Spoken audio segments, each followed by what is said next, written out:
तो आज के क्लास में हमारी जो डिस्कशन होगी जल प्रपात को लेकर होगी। ठीक है, इससे पहले हम लोग बिहार के नदी को पढ़ा था। आज हम लोग पढ़ने वाले हैं जल प्रपात। ठीक है, जिसको हम लोग क्या बोलते हैं, वाटरफॉल। बिहार के वाटरफॉल के बारे में हम लोग देखेंगे। ठीक है, सबसे पहला जो है जल प्रपात होता क्या, उसके बारे में पहले सबसे पहले बनते कैसे इसको समझते हैं। जब नदी जल का ढलान एकमात्र तीव्र गति से नीचे की तरफ गिरता है। ठीक है, क्या होता है जब नदी तल का ढलान जब एकाएक तीव्र गति से नीचे की तरफ गिरता है तो इस प्रक्रिया को जलप्रपात कहा जाता है।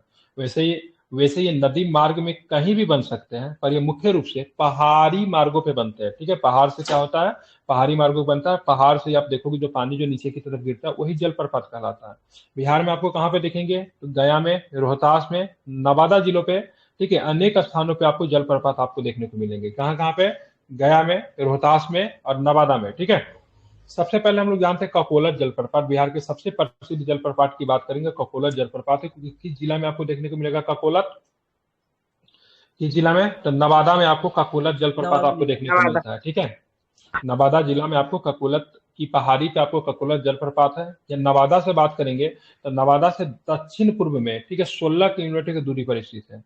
ठीक है, यह कई चरणों में कोडरमा के पठार से उतरता है। ठीक है, कहाँ से उतरता है, तो कोडरमा के पठार से उतरता है। ठीक है, अगर प्रश्न जो पूछा जाएगा ककोलत जलप्रपात की बात की किस नदी का हिस्सा है, तो लोहबर नदी का हिस्सा है। किस नदी का हिस्सा है, तो लोहबर नदी का हिस्सा है। ठीक है, ध्यान में रखना है। ठीक है, किस नदी का, लोहबर नदी का हिस्सा है। ठीक है, ध्यान में रखना, इंपॉर्टेंट है। ठीक है, तो कोकोला जलप्रपात की बात करेंगे तो लोहबर नदी का हिस्सा है। इस प्रपात की कुल ऊंचाई की बात करें 47 मीटर है। अब मुख्य प्रपात की बात करेंगे 24 मीटर ऊंची है। ठीक है, मतलब मुख्य जो जलप्रपात है 24 मीटर ही है, लेकिन टोटल ऊंचाई की बात करेंगे तो 47 मीटर आपको देखने को मिलेगी। तो बिहार के सबसे प्रमुख जलप्रपात की बात करेंगे, आपका नवादा में आपको देखने को मिलता है, जिसको ककोलत के नाम से जानते हैं। यह नवादा शहर के दक्षिण पूर्व में 16 किलोमीटर की दूरी पर स्थित है। ये कोडरमा के पठार से उतरता है। ठीक है, ध्यान रखें किस नदी प्रणाली का हिस्सा है, सॉरी किस नदी का हिस्सा, तो लोहबर नदी का हिस्सा। नदी का नाम बहुत इंपॉर्टेंट है, फिर से रिपीट कर रहा हूं, लोहबर नदी। और इस प्रपात की कुल ऊंचाई की बात करेंगे तो कितना है, 47 किलोमीटर इस प्रपात की कुल ऊंचाई देखने को मिलेगी। ठीक है, जल प्रपात की कुल ऊंचाई कितनी है, 47 किलोमीटर है, जो कि मुख्य प्रपात से कितनी ऊंची है, 24 मीटर ऊंची है। ठीक है, तो आपका ककोलत जलप्रपात हो गया नवादा। अब चलते बिहार का दूसरा जलप्रपात आप लोग पढ़ेंगे, इसका नाम है सुखलदरी जलप्रपात। कौन सा जलप्रपात है, सुखलदरी। ठीक है, इस जलप्रपात का इंपॉर्टेंट प्रश्न क्या बनता है, तो ये जलप्रपात आप देखोगे उत्तर प्रदेश और बिहार के सीमा पे स्थित है। ठीक है, कहां पे स्थित है, सुखलदरी जलप्रपात कहां पे स्थित है, ठीक है, उत्तर प्रदेश और बिहार की सीमा पे है। ठीक है, और यह यहाँ पे कन्हर नदी लगभग 100 फीट की ऊंचाई से गिरती है, जिससे जलप्रपात का निर्माण होता है। तो जैसा कि मैंने आपको बताया, तो ये जो आपका ककोलत जलप्रपात जो है, नवादा में किस नदी का हिस्सा है, लोहबर का है।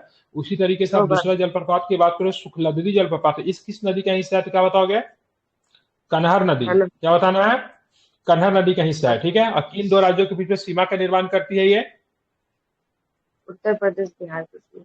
तो किस जिला में हो सकता है ये,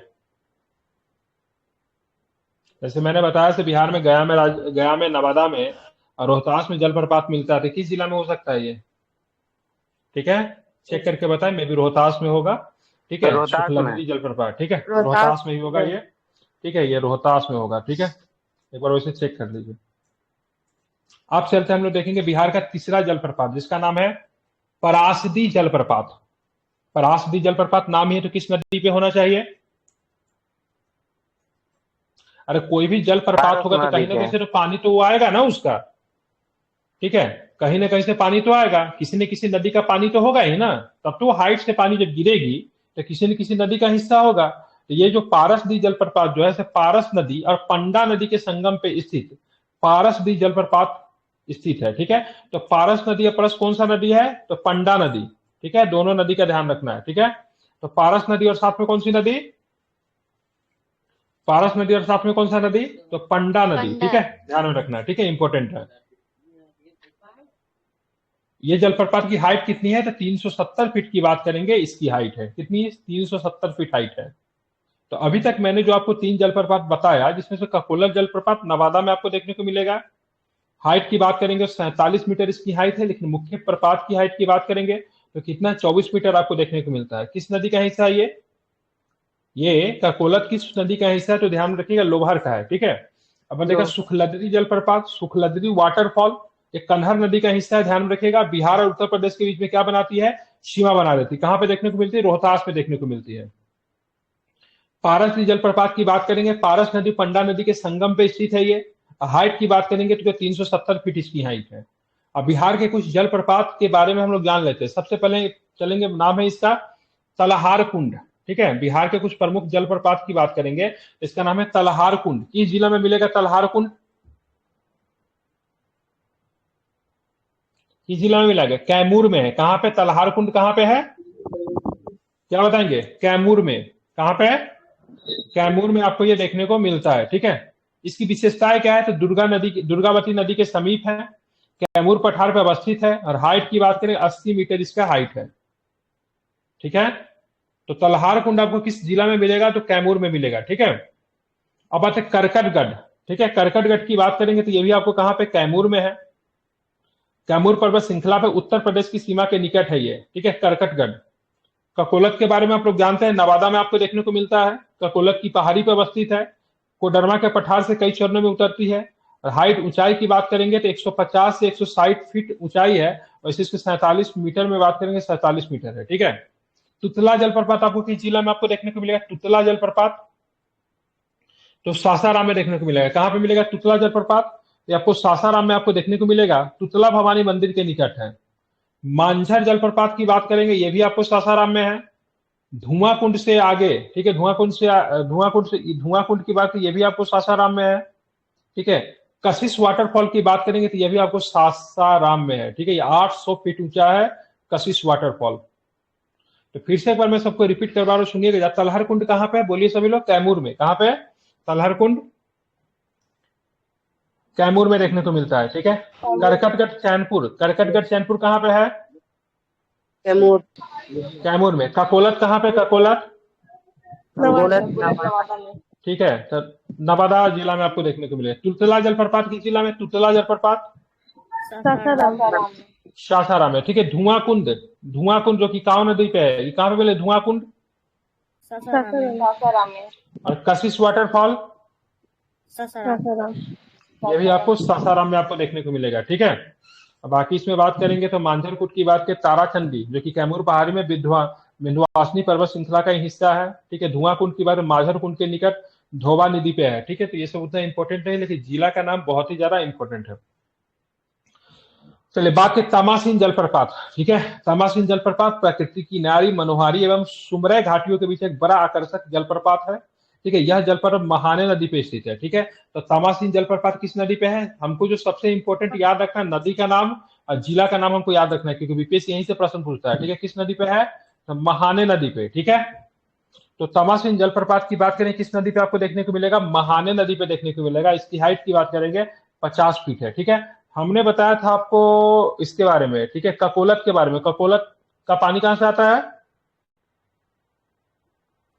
लोहर, हाँ लोहर नदी। ठीक है, अब आते दुर्गावती जलप्रपात। ठीक है, दुर्गावती जलप्रपात की बात करेंगे तो रोहतास के, ठीक है, छानपा पर गांव के पास 91 मीटर ऊंचा जलप्रपात है। इसे खादर को जलप्रपात भी कहा जाता है। ठीक है, जलप्रपात के नजदीक से फुलवरिया नदी पर, ठीक है, जियारकुंड नाम का एक छोटा सा जलप्रपात भी है। ठीक है, तो फुलवरिया नदी इसी के पास में बहती है, यहाँ पे आपको जियारकुंड नामक एक छोटा सा जलप्रपात भी आपको देखने को मिलता है। ठीक है, तो दुर्गावती जलप्रपात की बात करें कहां पे आपको मिलेगा, रोहतास में। कहां पे मिलेगा, रोहतास में। इंपॉर्टेंट है दुर्गावती जलप्रपात। ठीक है, बिहार के सबसे ऊंचा जलप्रपात है ये, हाँ 91 मीटर इसकी हाइट है। ठीक है, कितनी हाइट है इसकी, 91 मीटर इसकी हाइट है दुर्गावती जलप्रपात का। ठीक है, ध्यान में रखेंगे। अब आते धुआं कुंड जलप्रपात, कहां पे मिलेगा धुआं कुंड जलप्रपात,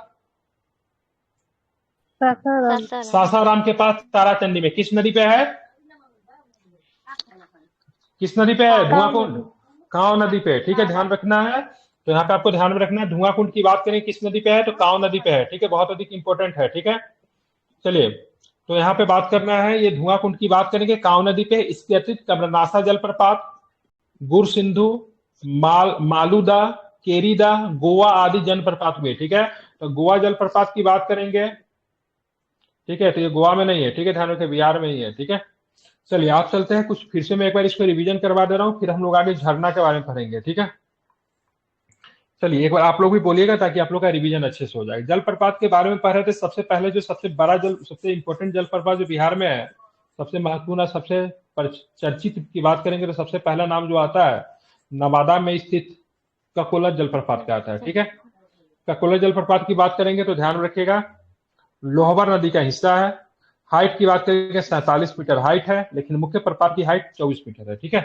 नवादा जिले में है। अब यहाँ पे चलेंगे, सुखलद्दी जलप्रपात की बात करेंगे तो उत्तर प्रदेश बिहार की सीमा पे है, रोहतास में है, जैसा कि आपने बताया था। कनहर नदी पे, किस नदी पे है ये, तो कनहर नदी पे आपको देखने को मिलेगा सुखलद्दी जलप्रपात, ठीक है। 100 फीट इसकी ऊंचाई है। पारस जलप्रपात की बात करेंगे, दो नदी के संगम से मिलता है, पारस नदी है, दूसरा कौन सी नदी है, पंडा नदी है, ठीक है। तो पारस और पंडा नदी ध्यान में रखिएगा। हाइट की बात करेंगे 370 फीट इसकी हाइट है, इंपॉर्टेंट है, ठीक है। अब आते हैं तेलहर कुंड की बात करेंगे तो तेलहर या फिर तलहार कुंड आपको मिलेगा कहाँ पे, कैमूर में मिलेगा, ठीक है। किस नदी के समीप है, तो दुर्गावती नदी के समीप है, इंपॉर्टेंट है, याद रखिएगा। करकटगढ़ की बात करेंगे तो ये भी आपको कैमूर में मिलेगा, ठीक है, उत्तर प्रदेश की सीमा पे आपको स्थित है। ककोलत की बात करें, नवादा में मिलेगा, झारखंड से सीमा बनाती है नवादा, जैसा कि आपको पता है। कोडरमा के पठार से उतरती है, इसको भी आपको ध्यान में रखना है। तुतला जलप्रपात की बात करेंगे, मानसर कुंड की बात करेंगे, धुआं कुंड की बात करेंगे।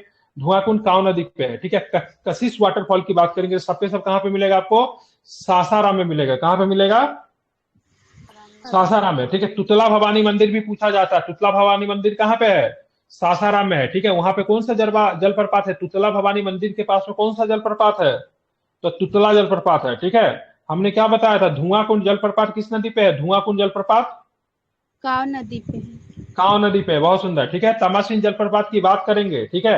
तमासिन जलप्रपात किस नदी पे है, तमासिन जलप्रपात महाने नदी पे, बहुत सुंदर, ठीक है। दुर्गावती जलप्रपात के दूसरा नाम क्या सा है, दुर्गावती जलप्रपात का दूसरा नाम क्या है, दुर्गावती जलप्रपात का खादर को, क्या है, खादर को, ठीक है। किस जिला में आपको दुर्गावती जलप्रपात मिलेगा, किस जिला में मिलेगा, रोहतास। रोहतास में। हाइट इसकी बहुत ज्यादा है, कितनी हाइट है, 91 मीटर इसकी हाइट है, ठीक है। किस नदी के पास में देखने को मिलता है, तो फुलवरिया नदी के पास में है, ठीक है। अब आते हैं, हाँ हाँ, फुलवरिया नदी पर जियारकुंड नाम का एक छोटा सा जलप्रपात भी है, पास में ही होगा, ठीक है। अब आते हैं धुआं कुंड जलप्रपात, किस नदी पे धुआं कुंड जलप्रपात, काव नदी। काव नदी पे है, ठीक है। तो ये आपका जो था बिहार का जलप्रपात, कभी कभी यहाँ से प्रश्न आपको देखने को मिलते हैं। अब जो हम लोग पढ़ने वाले बिहार के झरना, क्या पढ़ेंगे हम लोग, तो बिहार के झरना को हम लोग क्या है देखने वाले, महत्वपूर्ण है, उसको चलिए हम लोग शुरू करते हैं।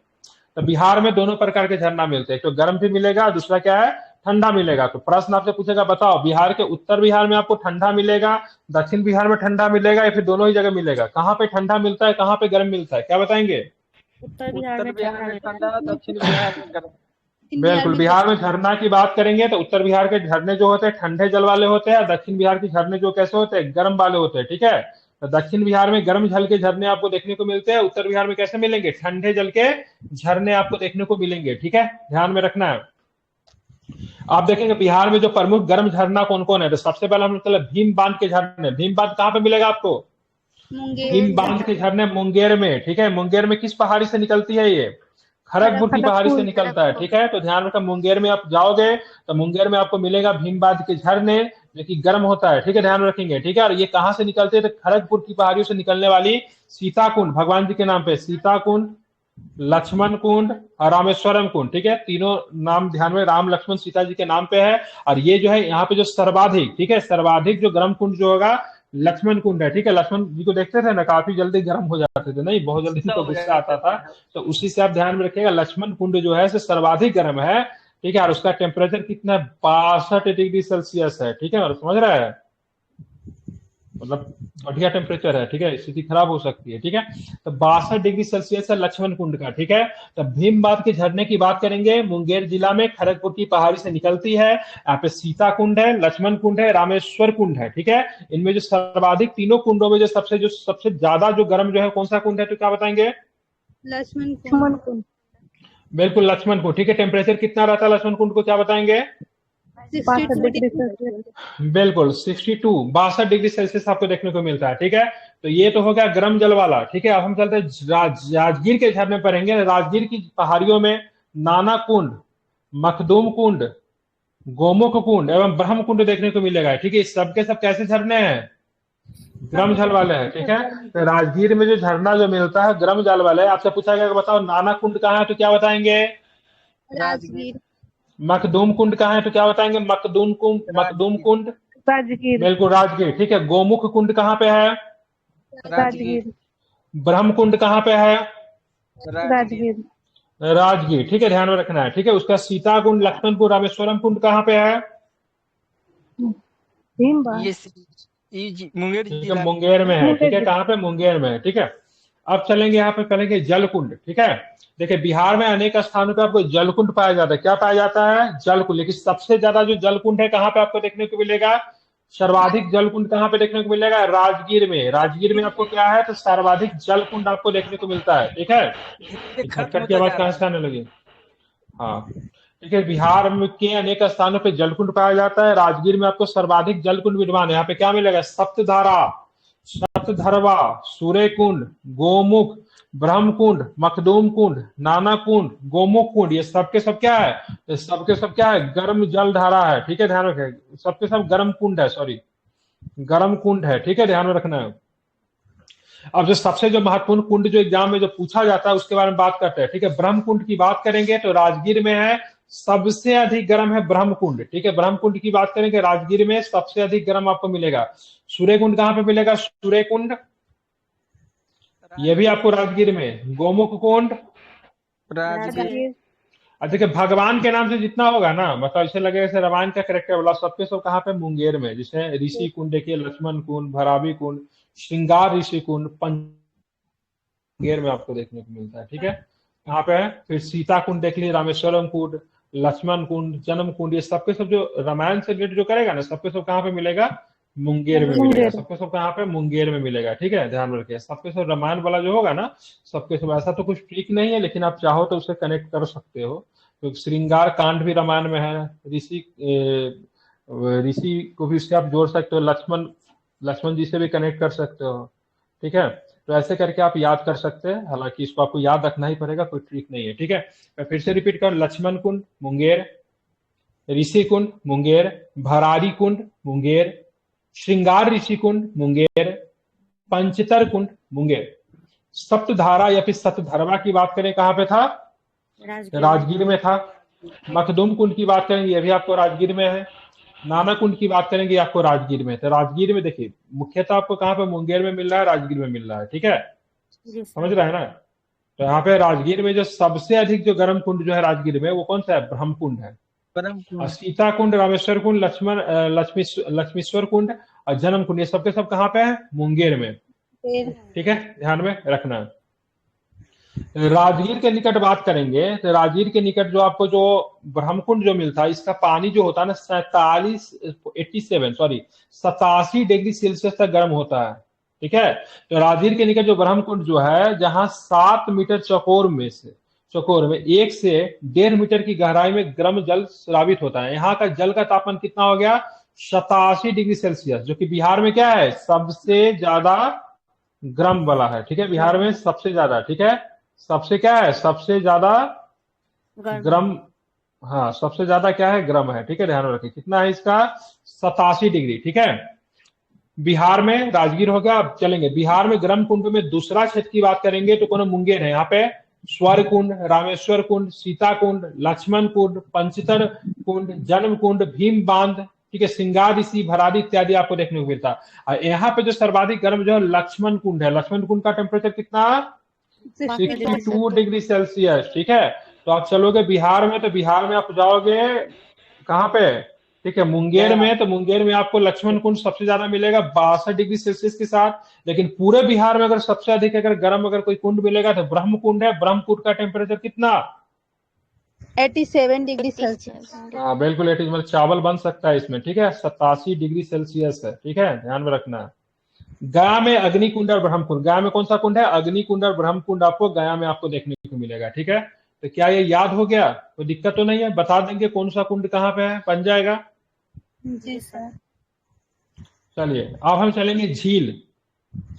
बिहार में एक झील है जिसका नाम है घोड़ा कटोरा। क्या नाम है बिहार में झील का नाम? कहाँ पे घोड़ा कटोरा? राजगीर में है। हाँ, राजगीर में घोड़ा कटोरा देखने को मिलता है। क्या उसमें घोड़ा का मूर्ति है जो कि कटोरा में खड़ा है, फिर कटोरा का मूर्ति जो कि घोड़ा के ऊपर खड़ा बुद्ध है? भगवान का किसका मूर्ति है। ठीक है, दोनों में से कुछ नहीं। घोड़ा कटोरा में बुद्ध भगवान की बुद्ध मूर्ति है, भगवान का। झील के बीचों बीच बुद्ध भगवान की मूर्ति बना हुआ है। आपको कहाँ पे मिलेगा घोड़ा कटोरा? राजगीर में मिलेगा। पूछा था, कब पूछा था? 68 बीपीएससी में या 67 में, किसी में पूछा घोड़ा कटोरा के बारे में। ठीक है, चलिए आप देखेंगे झील की बात करेंगे तो बिहार में आपको झील भी आपको देखने को मिलता है। उत्तर बिहार की नदियों में गंडक, बूढ़ी गंडक, बागमती आदि के मार्ग परिवर्तन करते हैं। जब नदी जब अपना मार्ग परिवर्तन करती है तो क्या बनाती है? उससे अपना मार्ग परिवर्तन से कई झीलों का निर्माण होता है। लेकिन स्थानीय भाषा में इसको क्या बोलते हैं? स्थानीय भाषा में इसको मन बोला जाता है। क्या बोला जाता है? मन बोला जाता है। ठीक है, कहीं कभी चौर भी बोलते हैं। ठीक है, चौर वगैरह जो होता है वो भी पानी वाला क्षेत्र होता है। ठीक है, स्थानीय भाषा में इसको क्या बोलते हैं? मन बोलते हैं। ठीक है, और ऐसे जो मन जो होते हैं प्रवासी पक्षियों का सैरगाह होता है। मतलब प्रवासी पक्षी जो होती है वहां पे क्या होता है? समय बिताने के लिए आती है। क्योंकि प्रवासी पक्षी मुख्यतः जो हमारे बिहार में जो आती है साइबेरिया से आती है। साइबेरिया में तो सालों भर बहुत ज्यादा ठंड रहता है, और ऊपर से ठंडा के समय में और भी ज्यादा वहां पे जब ठंड जब पड़ जाता है तो पंछी को, ठीक है, खाने पीने की भी दिक्कत होने लगती है। उतना ठंड के मौसम में वो लोग क्या कर सकती है? रुक नहीं सकती। इसलिए वहां से क्या करते हैं? ऋतु प्रवास करते हैं। कौन सा कहते हैं उसको? बोला जाता है ऋतु प्रवास। ऋतु प्रवास का मतलब क्या होता है? मौसम की वजह से अगर हमको घर छोड़ के अगर एक जगह से दूसरे जगह अगर जाना पड़े तो उसको ऋतु प्रवास कहा जाता है। पलायन जो कि अल्पकालीन समय के लिए होता है, फिर से मौसम ठीक हो जाता है तो फिर लोग वहां पे आ जाते हैं। ठीक है, जैसे कुछ अमीर लोग पहले के समय में ब्रिटिश लोग क्या था, वो भी ऋतु प्रवास करता था। कैसे करता था? अब उनको तो ब्रिटिश लोग को तो अंग्रेज को बात करेंगे तो वहां पे मौसम काफी अच्छी होती थी, तो भारत में रहने का तो उनका आदि तो नहीं था। तो ठंडा के मौसम में तो किसी प्रकार वो रह लेते थे। उत्तर बिहार की स्पेशली बात कर रहा हूँ, बिहार, झारखंड, उत्तर प्रदेश दैट टाइम का अवध का जो क्षेत्र जो था। लेकिन गर्मी के समय जो खूब ठंडा पड़ता था तो वो लोग कहाँ चले जाते? शिमला चले जाते थे। राजधानी भी उन लोगों ने दो दो बना रखा था। फिर मौसम ठीक होता था फिर आ जाते थे। दैट टाइम उसी तरह के जो पंछी जो थे, प्रवासी पंछी बिहार में आते हैं, जो कि मुख्यतः समय बिताने के लिए आते हैं। ठीक है, ये जगह जो होता है सैरगाह के लिए भी होता है, मत्स्य पालन के लिए भी उपयोगी है, और साथ में सब सिंचाई के लिए भी मतलब उपयोगी है। ठीक है, बिहार में बात करेंगे सबसे पहले देखेंगे बिहार में प्रमुख गोखुर झीलों में अगर बात करेंगे तो आपको ध्यान में सरैया मन। कौन सा मन? सरैया मन। बिहार में प्रमुख गोखुर झीलों में सरैया मन आपको कहां पे मिलेगा? बेतिया। बेतिया में मिलता है सरैया मन। ठीक है, उसके बाद चलेंगे बात करेंगे सोनबर्ग। सोनबर्ग मन कहां पे मिलेगा? हरसिद्धि। सिमरी मन जोगपट्टी में मिलेगा। मोती झील कहां पे है? मोतिहारी में है। ठीक है, पिपरा मन कहां पे मिलेगा? पिपरा में। बिल्कुल। खड़गपुर मन कहां पे मिलेगा? खड़गपुर मन, खड़गपुर झील, सॉरी, खड़गपुर में। ठीक है, तो क्या है? बिहार के कुछ मन है जहां से प्रश्न पूछा जाता है। सरैया मन से क्वेश्चन पूछे हुआ, ध्यान रखिए। बेतिया में पड़ता है आपको सरैया मन। ठीक है, मोती झील कहां पे पड़ता है? बिहार में झील है एक प्रकार का, मोतिहारी में पड़ता है। मुजफ्फरपुर कोई नहीं मारेंगे। ठीक है, ध्यान रखिए, सरैया मन बेतिया में है। ठीक है, आप चलेंगे जो सबसे जो इंपॉर्टेंट प्रश्न जो पूछा जाता है कांवर ताल से। बिहार का अभी तक का एकमात्र रामसर स्थल था, लेकिन बिहार में अब टोटल रामसर के स्थल की संख्या कितनी हो गई है? बिहार में कितने रामसर स्थल हो गए?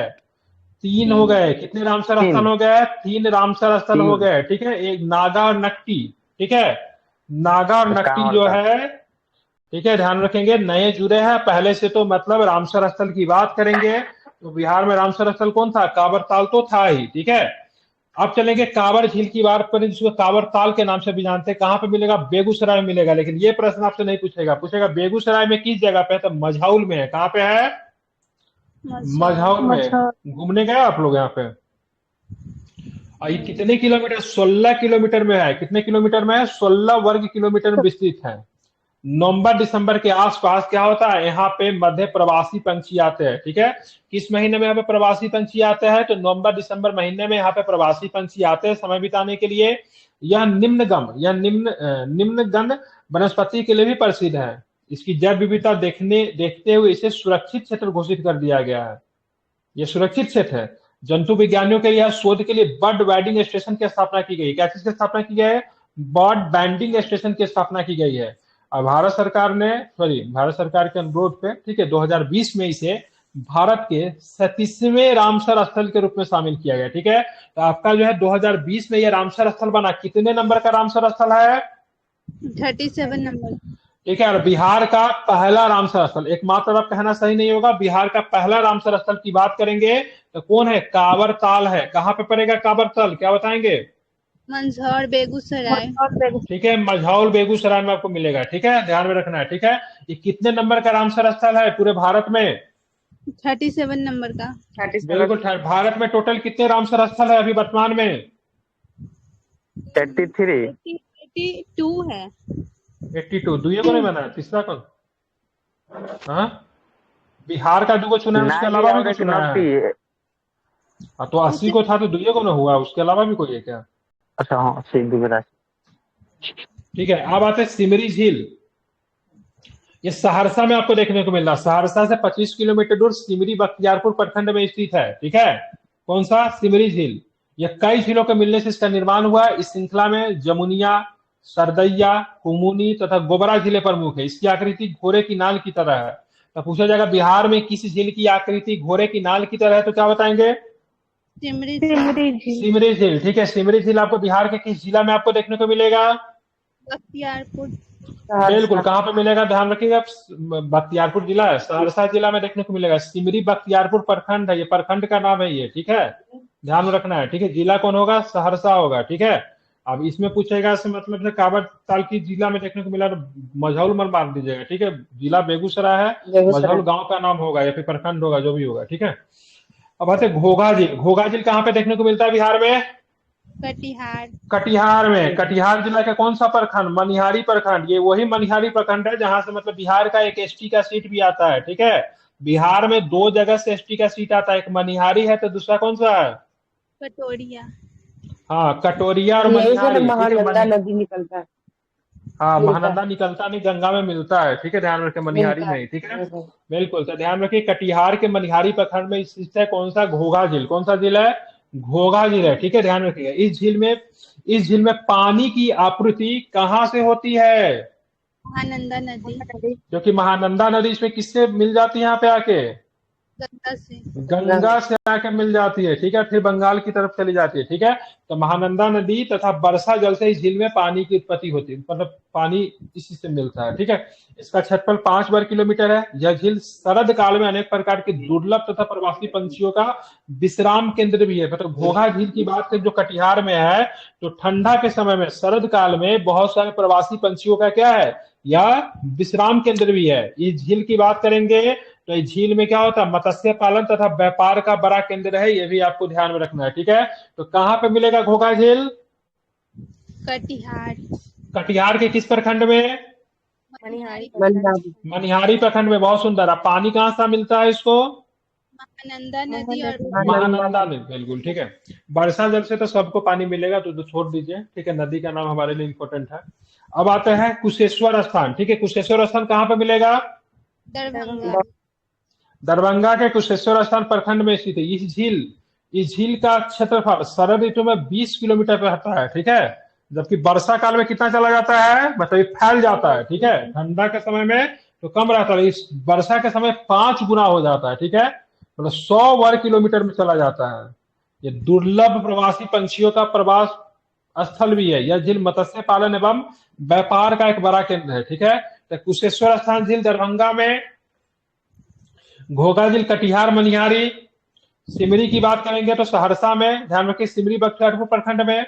कांवर झील की बात करेंगे तो मंझौर बेगूसराय में। सरैयावन की बात करेंगे बेतिया में। सोनवर्ग की बात करेंगे हरसिद्धि लिखा हुआ है, क्या पता हरसिद्धि कौन सी जिला में पड़ता है? ठीक है, सिमरी मन आपको जोगपट्टी में पड़ता है। मोती झील की बात करें मोतिहारी में है। पिपरा मन पिपरा में ही है। खड़गपुर झील की बात करेंगे तो खड़गपुर जिला में आपको खड़गपुर में आपको देखने को मिलता है। ठीक है, अब हम चलेंगे और भी बहुत सारा झील है। जगतपुर झील की बात करेंगे, किस जिला में स्थित है? जगतपुर, भागलपुर। इसे पूछता नहीं। मत्स्य गंडा कहाँ पे है? सहरसा। ठीक है, अजय झील, ठीक है, बहुत सुंदर। खड़गपुर झील तो वहीं पे मिलेगा जहाँ पे खड़गपुर की पहाड़ी है। तो खड़गपुर की पहाड़ी कहाँ पे है? मुंगेर में है खड़गपुर की पहाड़ी। ठीक है, तो ध्यान में रखें, महत्वपूर्ण है। अब आता बिहार में, आप पढ़ेंगे बिहार के प्रमुख आर्द्रभूमि वेटलैंड के बारे में पढ़ेंगे। ठीक है, तो वेटलैंड के बारे में सबसे पहले जानो, वेटलैंड का संबंध है रामसर से। ठीक है, रामसर एक जगह है जहां पे सबसे पहली बार वेटलैंड कन्वेंशन हुआ था। रामसर किस देश में स्थित है? ईरान। ईरान में रामसर कन्वेंशन कब हुआ था? 1971 में। ठीक है, ध्यान में कब हुआ था? 1971 में हुआ था। ठीक है, पहला रामसर स्थल जो था 1974 में ऑस्ट्रेलिया का कौन था? कोबर्ग की क्या नाम था? वही था। हाँ ठीक है, 1974 में। अब चलेंगे बिहार में अधिकतर जल की बात करेंगे तो जल निम्न भूमि गंगा नदी के उत्तर, गंडक नदी का पश्चिमी तथा महानंदी नदी के पूर्व में स्थित है। तो बिहार में अधिकतर जल निमग्न भूमि की बात करें, गंगा नदी के उत्तर, गंडक नदी का पश्चिम। ठीक है, गंगा नदी के उत्तर में, गंडक नदी के पश्चिम में, और महानंदा नदी किधर बहती है? पूरब की ओर ना, तो महानंदा नदी के पूरब में आपको देखने को मिलेगा। ठीक है, यहाँ ताल, चौर, मन तथा झीलों का निर्माण होता है। ठीक है, इन आर्द्र भूमि में क्या चीज का निर्माण होगा? ताल का, चौर का, मन का और झीलों का निर्माण होता है। ठीक है, मुख्यतः किस चीज में काम आती है? तो बाढ़ नियंत्रण करने में काम आती है। कैसे काम आती है? जब बहुत अधिक जब बारिश होती है तो इन सब में क्या होता है? बारिश का पानी क्या होता है? एडजस्ट हो जाता है। अगर ये सब नहीं रहे तो क्या होगा? बारिश के पानी क्या होगा? बाहर बहने लगेगा। ठीक है, आसपास के घर में सब जगह पे बहने लगा। तो ये सब जो खाली जगह होता है इसमें क्या होता है? बारिश के पानी क्या होता है? एडजस्ट हो जाता है। ठीक है, कितना भी बारिश हुआ तो सब ये सब पूरा देखिएगा, बारिश के समय में जब भी मन वगैरह रहेगा फूल रहता है। ठीक है, फिर जब गर्मी का समय जाता है फिर ये सूख जाता है, फिर बारिश होती है तो फिर ये भर जाता है। अगर ये नहीं रहे तो क्या होगा? सारा बाढ़ का पानी सड़क पे आ जाएगा। अब इसी का लोग अतिक्रमण करने लगा, सबको भर दिया। देखिएगा मतलब क्या करता है? मिट्टी से सबको भर के उसके ऊपर घर बना देता है। खाली जगह बिहार में कहीं पे रहेगा ही नहीं, तो किसी भी राज्य में नहीं रहेगा खाली जगह, तो बारिश का पानी क्या होगा?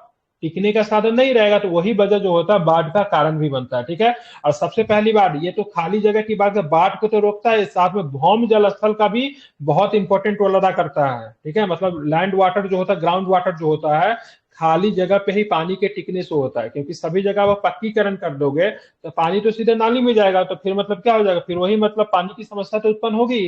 तो इनका बिहार में आर्द्रलैंड की बात करेंगे, आर्द्र भूमि की बात करेंगे, बहुत ज्यादा इंपॉर्टेंट रोल आता है, जिसमें ताल भी आता है, जिसमें चौर भी आता है, जिसमें मन भी आता है और जिसमें झील भी आता है। ठीक है, चलिए क्या होता है? तो यहाँ पे क्या होता है? बाढ़ के समय में नदियों का अतिरिक्त जल जो होता है इसमें आकर मतलब क्या हो जाती है? जमा हो जाती है। ठीक है, अब इसको भर दोगे तो बाढ़ के समय में नदी का जल मतलब क्या हो जाएगा? सड़क पे बहेगा, घर में जाएगा, तो दिक्कत हो जाएगी। बिहार का कुल निमग्न भूमि क्षेत्र की बात करेंगे, 21% तालाब है। ठीक है, तो बिहार के कुल, ठीक है, निमग्न भूमि क्षेत्र में कितने प्रतिशत तालाब है? 21% तालाब, मन आदि निजी स्वामित्व में है। ठीक है, 21% की बात की निजी स्वामित्व में है। अब लोगों के पास भी अपना तालाब होता है, किसी के पास पोखर हो सकता है, किसी का, सबके पास होता है। ठीक है, सबके पास तो नहीं होता, लेकिन कुछ लोगों के पास होता है, अपना तालाब पोखर होता है। ठीक है, जबकि 79% की बात करेंगे तो सरकारी संपत्ति है। कितने प्रतिशत सरकारी संपत्ति है?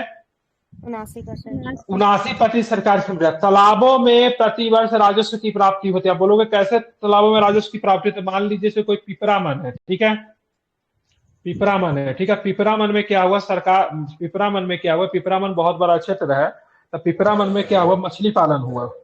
ठीक है, कभी कभी मछली पालन भी होता है, कभी कभी मछली अपने भी आ जाता है। ठीक है, बाढ़ की वजह से भी मछली देखिएगा आ जाता है, बिना मछली रखे भी आ जाता है। ठीक है, तो गवर्नमेंट क्या करेगी? पिपरामन की बोली लगा देगी। ठीक है, इसमें मछली है, पकड़ो अपना, ठीक है, एक निश्चित राशि हमें दे दो और उसके बाद जो करना है उसका करो। तो उससे भी क्या होता है? सरकारी राजस्व की प्राप्ति होती है। ठीक है, तालाब, पोखर, मन तथा झील में मत्स्य पालन संबंधित कार्यों से बड़ी संख्या में रोजगार उत्पन्न होता है। ठीक है, अब लोग सब तालाब में, पोखर में, मन में क्या हो सकता है? तो यहाँ पे मछली पालन भी हो सकता है। एक और पानी फल, आपने देखा पानी फल? हाँ सर। पानी फल जानते हैं? पानी फल कांटा वाला जो रहता है, सिंघाड़ा भी बोलते हैं उसको, वो भी होता है। ठीक है, मखाना जानते हैं आप लोग? मखाना भी पानी में ही होता है। ठीक है, तो बहुत सारा कुछ होता है, उससे मतलब क्या होता है? सरकारी राजस्व की मतलब क्या होती है? प्राप्ति होती है। ठीक है, अब मतलब बिहार में कुछ चौर के बारे में जान ले। ठीक है, तो ध्यान रखेंगे, भगवा चौर, बोरा चौर, एक पीरा घर, ठीक है, कौदा लोहार, परबा मुरली चौर, रतनपुरा, मुरादपुर चौर, ये सबके सब बिहार का, ठीक है, जलमग्न भूमि है। कहाँ पे पड़ेगा? तो सहरसा जिला में पड़ेगा। कहाँ पे पड़ेगा? सहरसा जिला में पड़ेगा। ठीक है, ध्यान में रखेंगे। ग्राम शहर का नाम नहीं पूछेगा, बस इधर भगवा चौर ध्यान में रखिए, बोरा है, एक पीरा है, कौदा है, परवा मुरली चौर है, रतनपुरा है, मुरादपुर चौर है, ये सबके सब क्या है? सहरसा में आपको देखने को मिलता है। ठीक है। आप चलेंगे बिहार, मुजफ्फरपुर में चलेंगे। मुजफ्फरपुर में आपको पड़ेगा भरथुआ चौर, भूसारा चौर, ब्रह्मपुरा मन, ठीक है, ताल बहिरा, ठीक है, सबके सब जो है सब कहाँ पे पड़ेगा, भरथुआ चौर इंपॉर्टेंट है, बहुत बड़ा है ये, ठीक है। ध्यान में कहाँ पे पड़ेगा ये, तो ध्यान में रखना है कहाँ पे पड़ेगा ये आपको, ठीक है। तो ये आपको मुजफ्फरपुर में आपको देखने को मिलेगा, ठीक है।